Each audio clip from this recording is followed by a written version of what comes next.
So today we're going to be taking a look at place value, comparing and writing decimals. First, we're going to take a look at this place value chart that Mrs. Hepp made, and this should literally be your lifeline. It's a great resource for you. It's got all of the numbers or all of the things that you will need. So you have from the millions all the way down to the 100,000ths. All right, so use this when you're working on your assignment or when we're going through this note sheet and looking at examples. So the ending of words is really important when we're talking about place value. If it ends in an S or a DS, it is to the left of the decimal point. But if it ends in THS, it is to the right of the decimal point. When we're reading numbers and we say them as words, we actually use the word and when we get to the decimal point. So if I said, we're not going to read this anymore as 7.4, we're going to read it as 7 and 4/10. When given a whole number, the decimal point belongs after the ones place.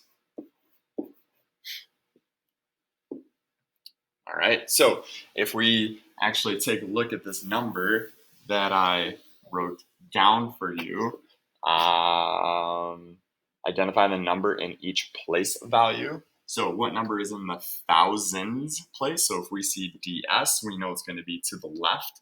Well, 9 is in the thousands place. What number is in the tenths place? So we see THS. We're going to go behind the decimal, so 2.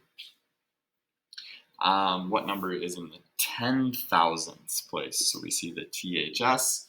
We go tenths, hundreds, thousands, 10,000ths, so 4. What number is in the tens place? So we see just the S. So we're going to go ones, tens, so 7.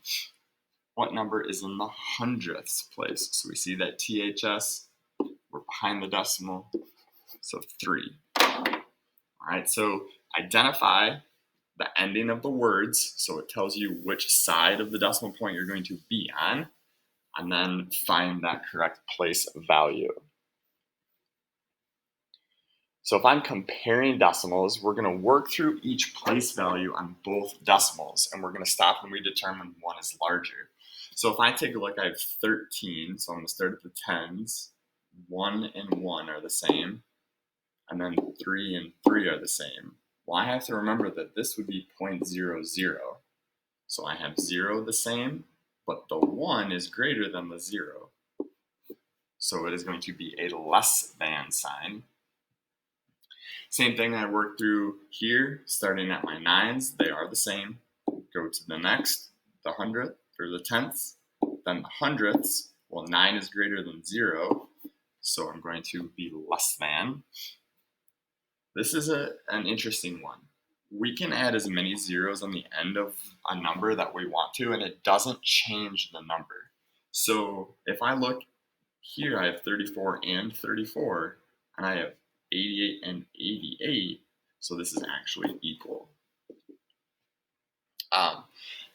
And the last example, so I have 0 in my ones place, but if I look right away at the tenths, 1 is greater than 0, so I'm going to have a greater than symbol. So take place value by place value and determine which one is larger. So then lastly, we're going to write numbers in standard form. So 361. Start like that, 361. Then I see the word and, so I put my decimal point, 34 hundredths. So I know that that's going to be 34 hundredths. Next one is much larger. So go step by step, 52,000. So we know 52, comma for 1,000. 948. Well, 948 and 6,480. I need to make sure that I put that 0 there for 80 10,000s. And then that would be your final answer.